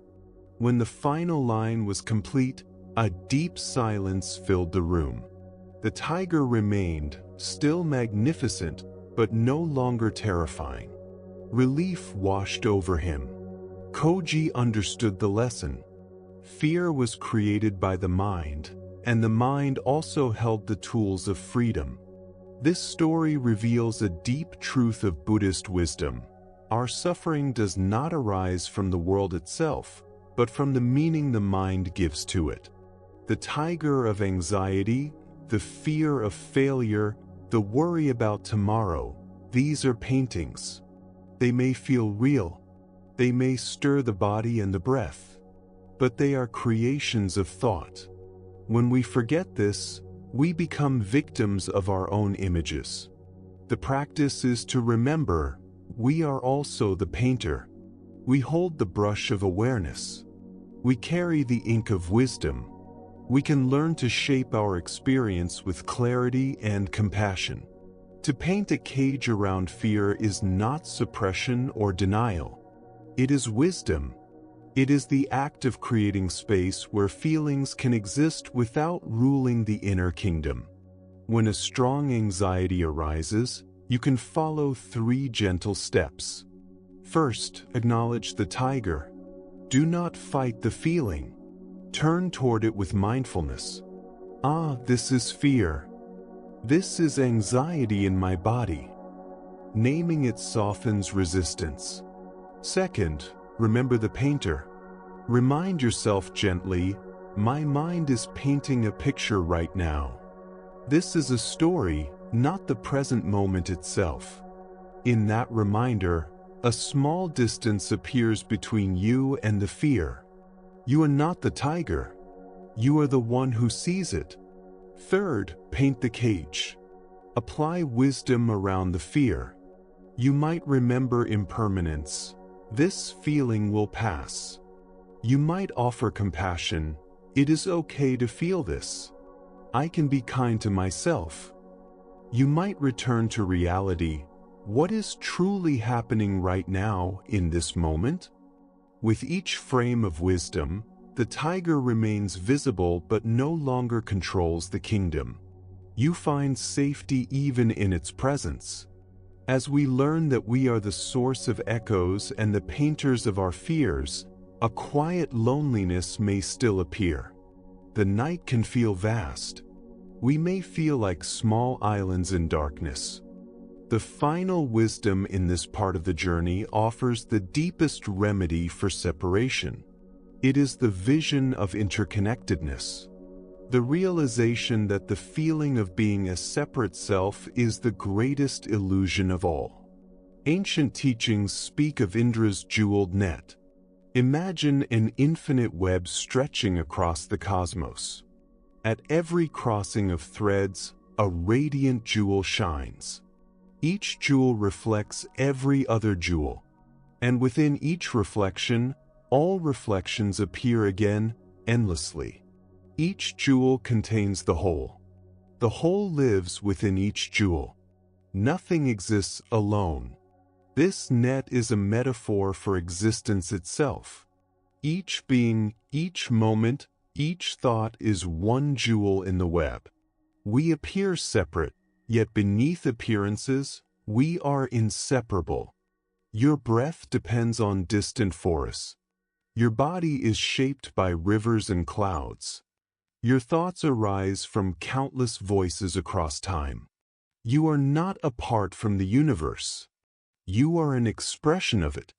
The nourishment that sustains you carries the warmth of sunlight and the quiet strength of the earth. When we look deeply into our own existence, we discover that nothing within us stands apart from the rest of life. The sense of being a solitary, separate self is a subtle illusion of perception, a story the mind quietly tells itself. In truth, we are held within a vast and delicate web of living connections. We have never been alone. From this understanding arises the deepest root of compassion. When we see that every jewel reflects every other jewel, that every life mirrors our own, it becomes impossible to wish suffering upon another without touching ourselves. Their joy resonates within us, and our peace resonates within them. This vision softens the cold ache of isolation and replaces it with a gentle feeling of belonging to something immeasurably vast and luminous. To sense this interconnectedness within your own being, you can begin a quiet practice of seeing deeply. As you rest here, allow your awareness to settle into your body as it lies upon the bed. First, notice your breath. Feel the air entering and leaving your body. Know that this air does not belong to you alone. It is the shared breath of the planet itself. The molecules you inhale may once have flowed through distant forests, oceans, or the lungs of someone dear to you. With every breath, you participate in a silent communion with all life. Now, bring your awareness to your body. See that it is not a fixed, separate object. It is woven entirely from elements that are not body. It is food, water, sunlight, earth, and time gathered for a moment into form. Your ancestors live within you through memory and blood. Your body is not a fortress standing apart, but a meeting place where the universe briefly gathers. Let your mind gently rest on the image of someone you love. Feel the quiet connection between you. Sense how love forms an invisible thread linking your jewel to theirs. Then widen your vision. Imagine countless people sleeping across your city, your country, the world. Each one a jewel, breathing the same air, shaped by the same earth, dreaming beneath the same sky. See yourself as one shining presence within this infinite net of being. You are supported. You are held by unseen threads. Your light reflects the light of others, and their light reflects yours. Rest within this sense of belonging. You are not a fragment cast adrift. You are an essential expression of a vast and mysterious whole. Having returned to the simple reality of this moment, we can take one final, gentle step. We can begin to loosen our grip on the heaviest burden we carry, the story of me. Through the night, the mind often revolves around this character. We worry for its safety, defend its image, replay its past, and imagine its future. Maintaining this identity becomes a constant task, exhausting and endless. The wisdom of Zen offers a quiet release. It invites us to rest from this effort, if only for a while, by seeing that the self we protect so fiercely is not as solid as it appears. There is an old tale of an actor renowned for his role as a king. For many years he played the part with such brilliance that applause followed him everywhere. Gradually, something strange occurred. He began to forget that he was acting. He came to believe he truly was the king. He wore heavy robes and a golden crown even off the stage. He spoke to loved ones with commanding authority. He worried endlessly about a kingdom that existed only as painted scenery. His life became heavy and painful. The crown burdened his head. The robes weighed upon his body. The need to appear royal imprisoned his spirit. He was no longer free.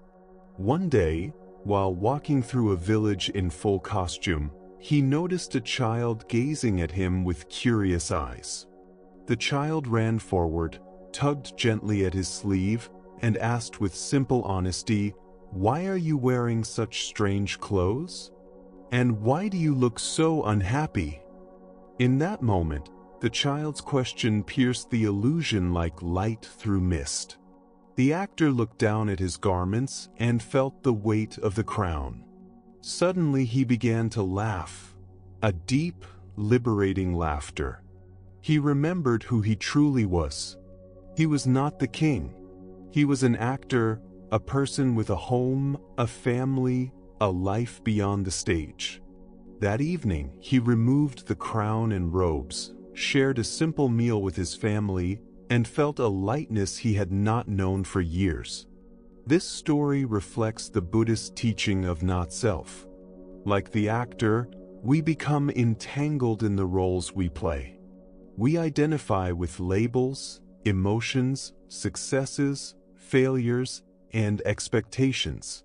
We confuse these costumes with our true nature. Maintaining this identity becomes a heavy task, filled with fear and tension. The teaching of not-self is like the child's question. It invites us to look beneath the costume and ask, who am I beyond these roles?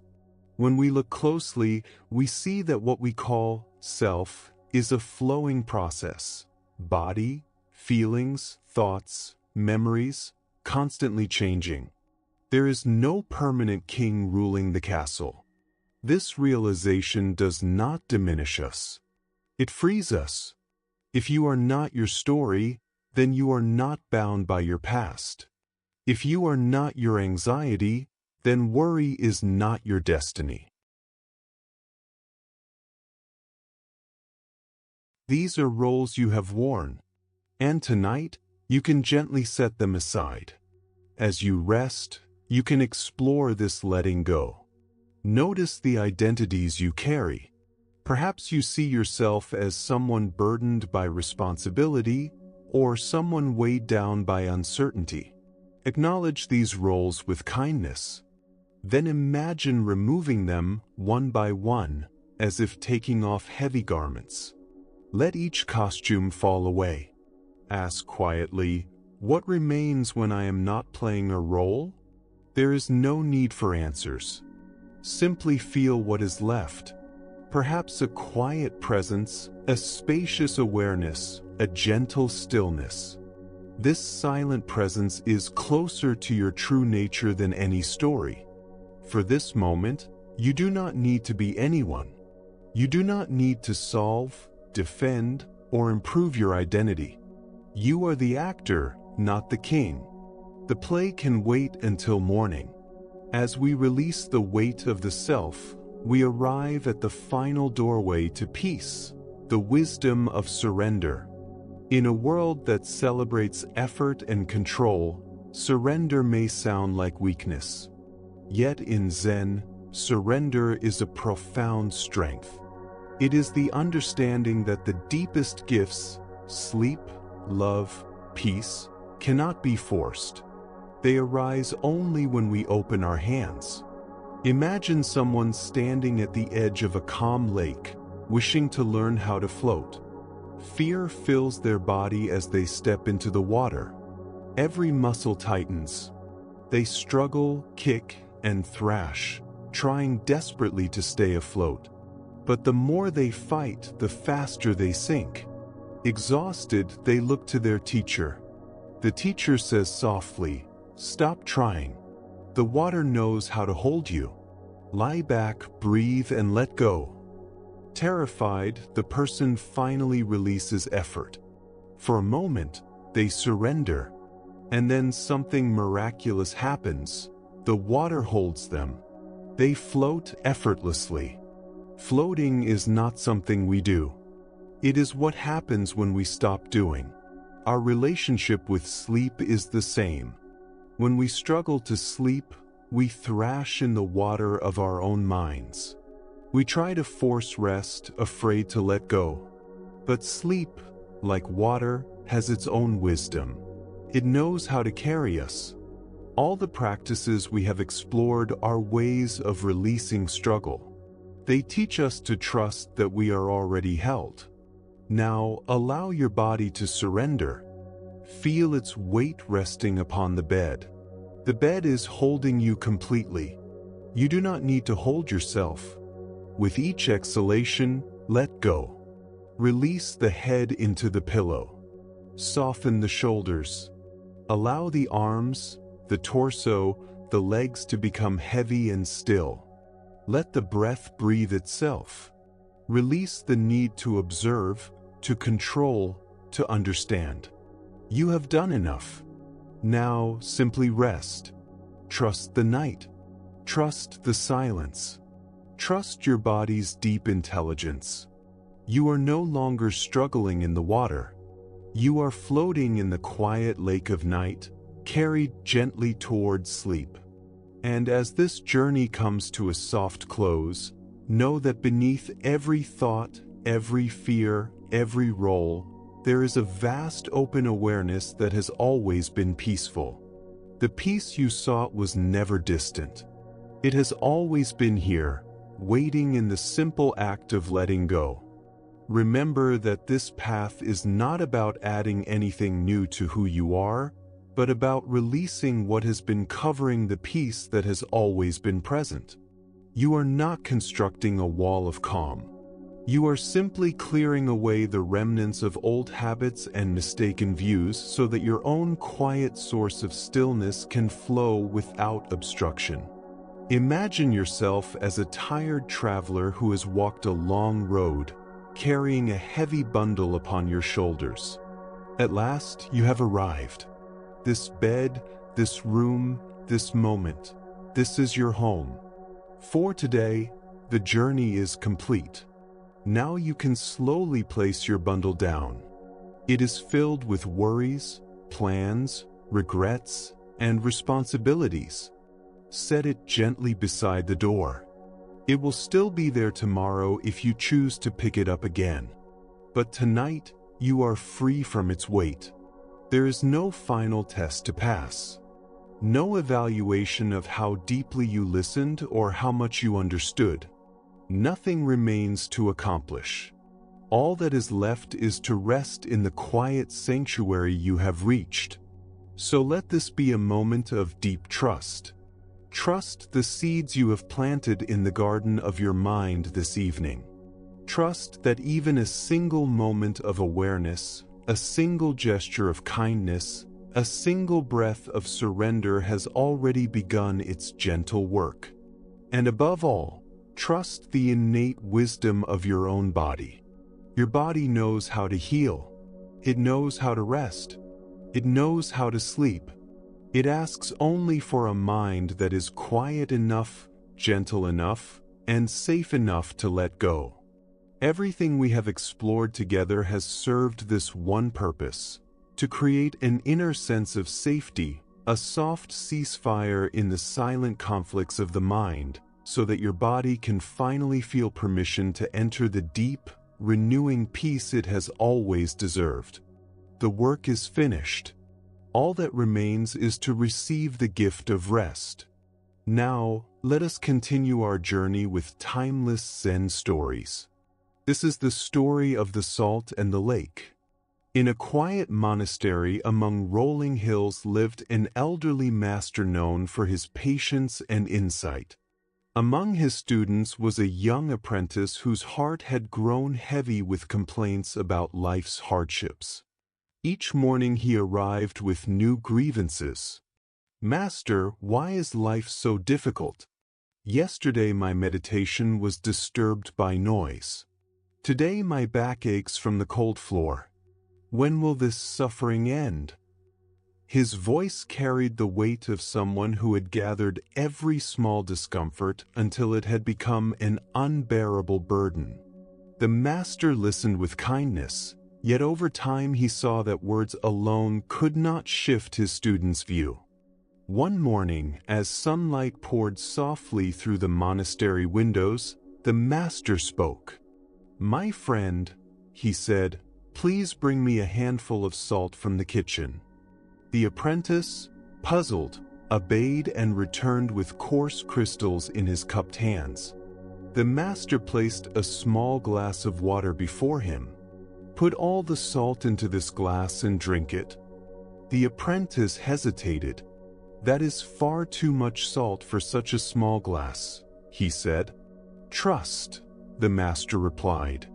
The apprentice poured the salt into the water, watched it dissolve, and took a deep sip.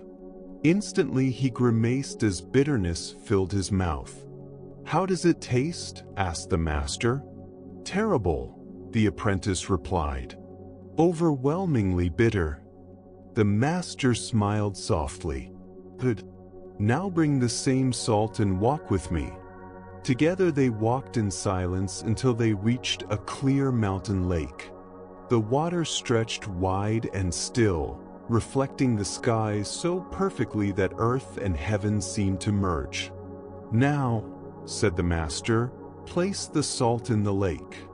The apprentice opened his hands, and the crystals vanished into the vast water.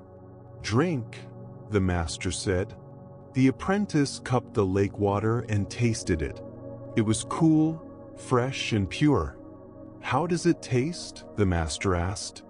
"Clear and refreshing," the apprentice answered. "Do you taste the salt?" He paused and listened deeply. "No," he said quietly, "I do not." The master sat beside him and spoke with gentle warmth. "The pain of life is like salt. No more, no less. The amount of pain does not change. But the bitterness you experience depends on the size of the vessel that holds it. You can be a small glass, where every grain of salt overwhelms you. Or you can become a vast lake, where the same salt dissolves into something greater. Do not remain a glass. Become a lake." The Buddha taught that pain is unavoidable, but suffering is optional. We cannot remove all difficulties from life, yet we can transform how they shape us. Our awareness is not fixed. It can shrink into narrowness, where every hardship feels immense, or expand into spaciousness, where the same hardships become easier to hold. Often we become the glass because we focus only on pain, because we weave stories around discomfort, because we compare our lives with imagined ideals. The lake perspective does not deny pain. It simply refuses to multiply it with unnecessary struggle. From spacious awareness, we respond with creativity rather than fear.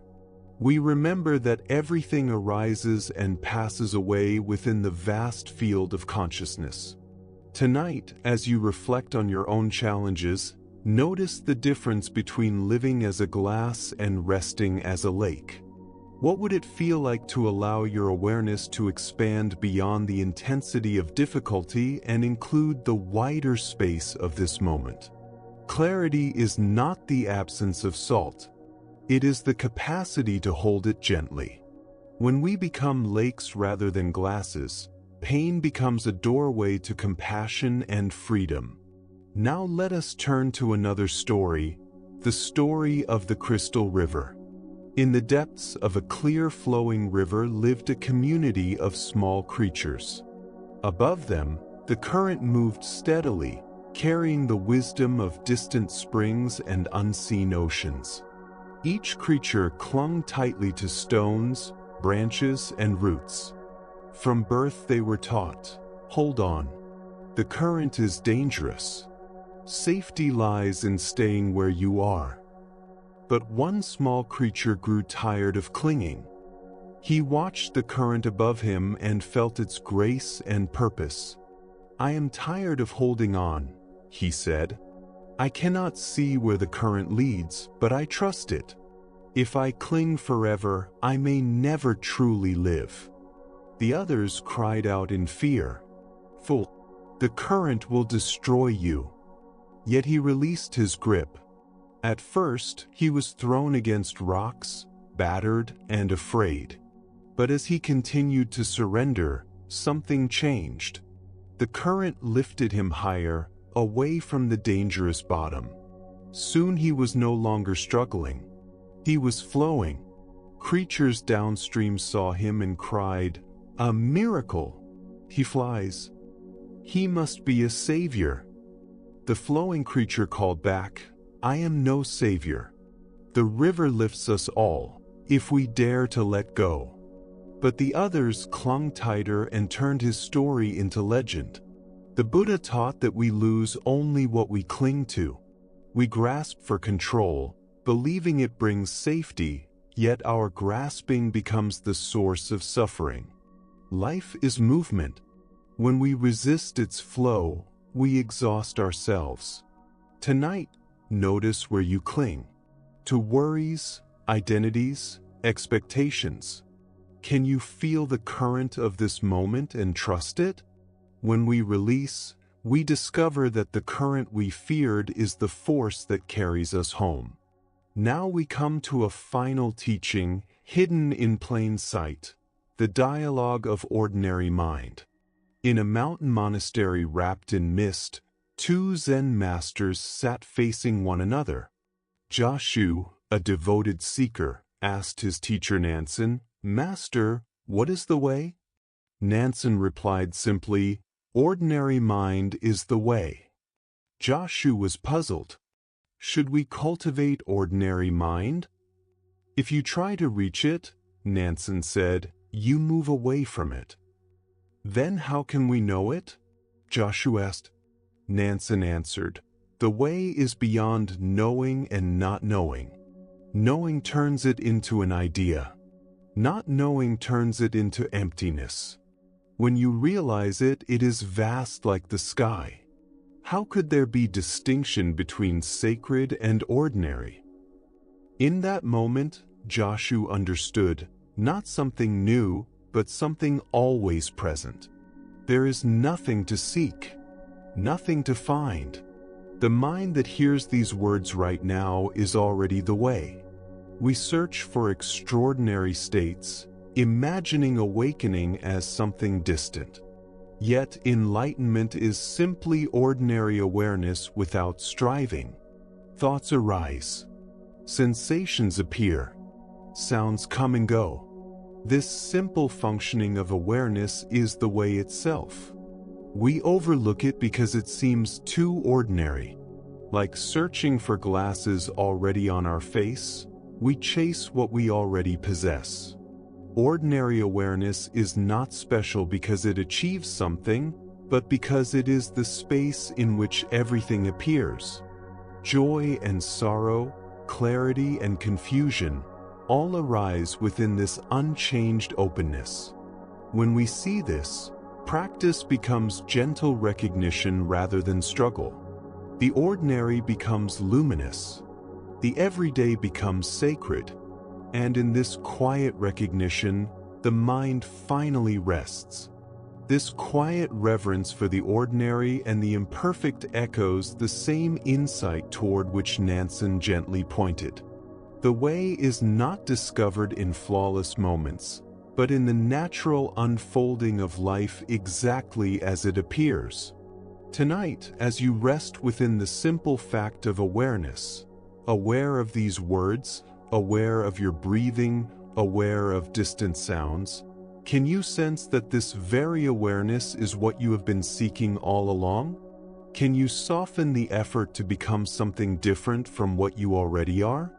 As the Buddha taught, peace arises from within. Do not search for it outside yourself. The way is not a distant destination, but the very ground upon which you are already standing. When you accept your ordinary mind as Buddha mind, you begin to see that the spiritual journey was never about traveling elsewhere, but about awakening to where you have always been. And so, we continue our journey together.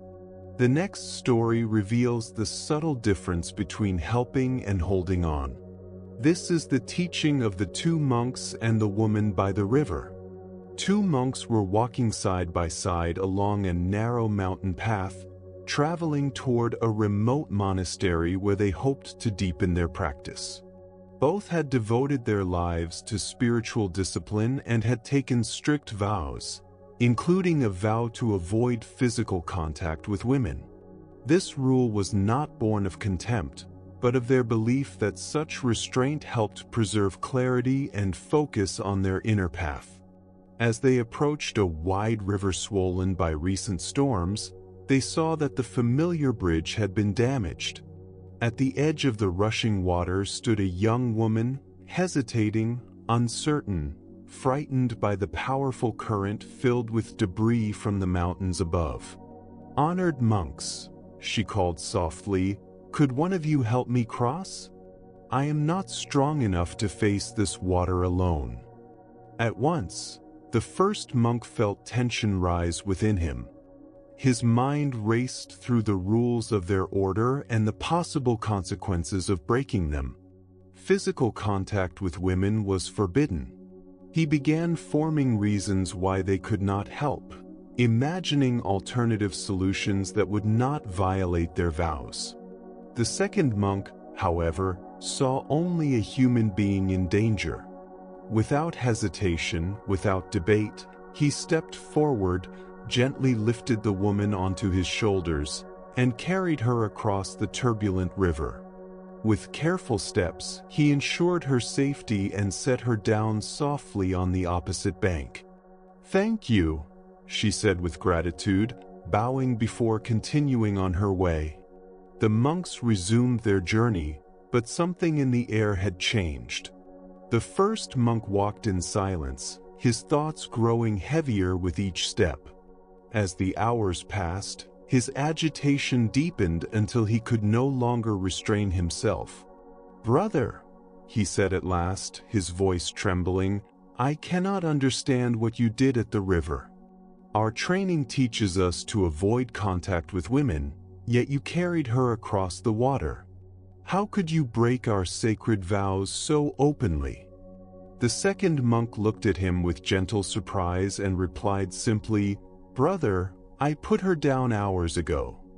But you are still carrying her."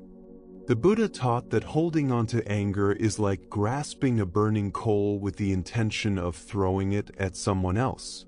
It is you who are burned. This story reveals the difference between compassionate action and mental attachment, between responding to the present moment and clinging to the past. Why do we continue to carry situations long after they have ended, replaying memories and nurturing grievances that exist only in the mind? Zen teaches that much of our suffering does not come from events themselves, but from our inability to release them once they have passed. The first monk's distress shows how rigid obedience to rules can sometimes obscure the compassionate spirit that gave rise to those rules. The second monk responded to danger with kindness and then let the moment go. But the first monk carried the incident for hours, allowing it to grow heavier with every step. Reflect gently on your own life. How often do you replay conversations, revisit old hurts, or rehearse scenes that no longer exist? How much of your energy is spent carrying what lives only in memory? The woman crossed the river in moments, yet the monk carried her for hours in his thoughts. This teaching reaches far beyond dramatic moments. We carry harsh words spoken long ago, mistakes made in distant years, embarrassing memories that no one else remembers. Meanwhile, the present moment, rich with possibility, passes unnoticed while we cling to ghosts of the past. In Zen practice, we learn to distinguish between wise action and unnecessary attachment. The second monk helped when help was needed, then released the moment completely. He did not question his choice, worry about judgment, or replay the event endlessly in his mind. Zen masters teach that because everything is impermanent, everything is possible. The crossing of the river was impermanent. It arose, fulfilled its purpose, and ended. Only the first monk's attachment allowed it to continue as suffering within his mind. The Buddha said, "Let go of what has passed. Let go of what may come. Let go of what is happening now. Do not try to figure anything out. Do not try to make anything happen. Relax and rest." This teaching points toward the freedom that appears when we stop carrying experiences beyond their natural lifespan. Look quietly at what you may be holding: old resentments, past failures, words that wounded you, choices you regret. All of these exist now only because you continue to lift them and carry them forward. What would it feel like to set them down? The irony is gentle yet profound. The monk who broke the rule suffered nothing. The monk who followed the rule perfectly created his own pain.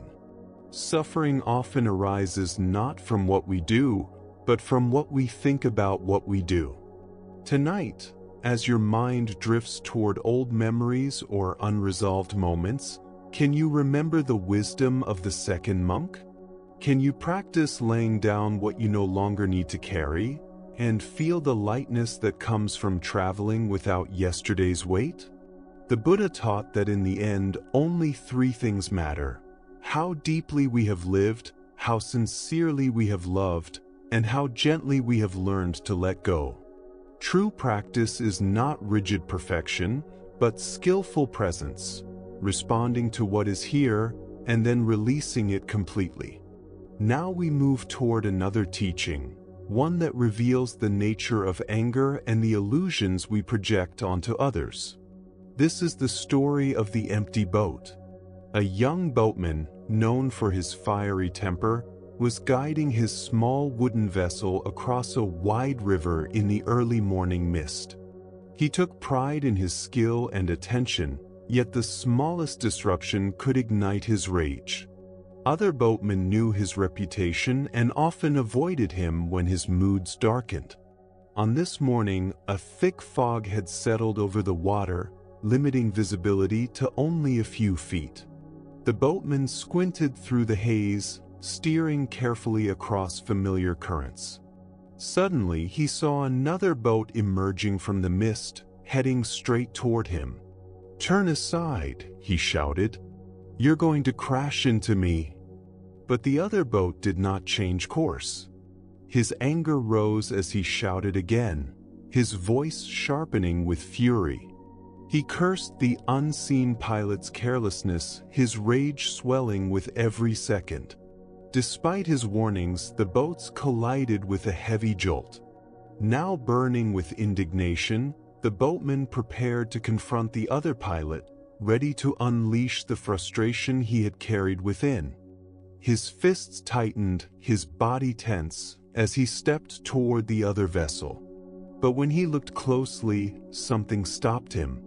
The boat was empty. There was no pilot, no person to blame, no one to confront.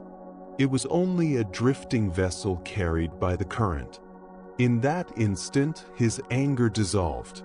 There was no target for his rage, no one to receive his words. The energy of anger faded into silence.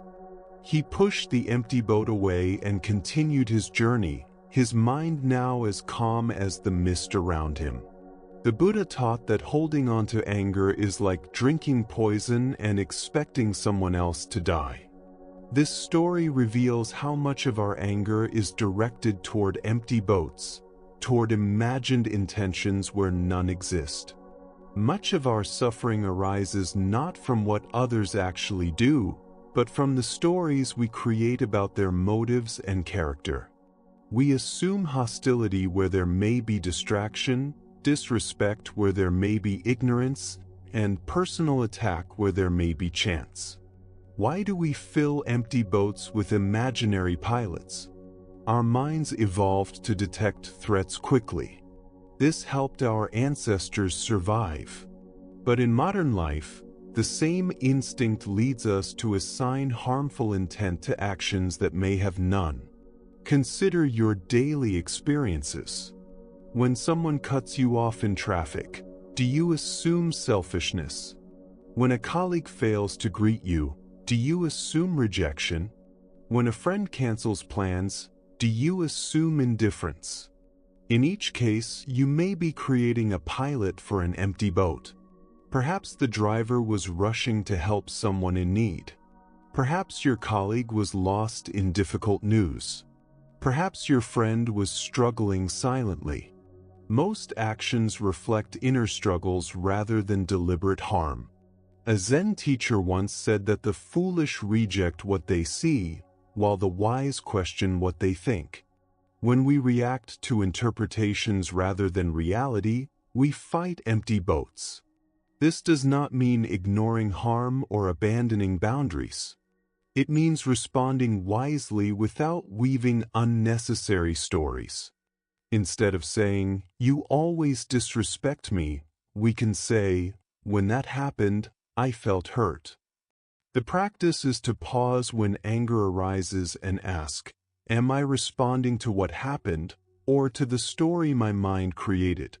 In meditation, we learn to observe thoughts and emotions as passing clouds rather than fixed truths. The Buddha taught that we are not punished for anger, but by anger. Each time we imagine a malicious pilot, we create suffering. Each time we remember that many boats are empty, we find freedom. Tonight, as you recall moments of frustration, can you see which boats were truly piloted and which were empty? Can you feel the difference between reacting to intention and responding to circumstance? When we stop fighting empty boats, peace appears naturally. Now, let us rest together in stillness. Find a comfortable position. Allow your eyes to close gently if they are not already closed. Take one slow, deep breath. And as you exhale, release a soft sigh, letting effort fade away. Let your body feel heavy and supported. Bring your awareness to the quiet space of your mind. Imagine it as a vast night sky. Thoughts drift like distant clouds, but you are the sky itself. Rest in this open awareness. Feel the center of your chest, where a small warm glow begins to appear. This is the warmth of your own kindness, your own gentle heart. Allow this warmth to spread slowly through your body. Feel safety. Feel peace. Feel the sense of being at home within yourself. Let your body surrender fully to gravity. You are safe. You are held. You are at peace. There is nothing more to do. Nowhere else to go. Only this moment. Only this breath. Only this quiet stillness. May this peace carry you gently into sleep. May your rest be deep, healing, and free of dreams. May you awaken renewed and light. And may you remember, even briefly, the vast silent space that has always been your true home. Restful.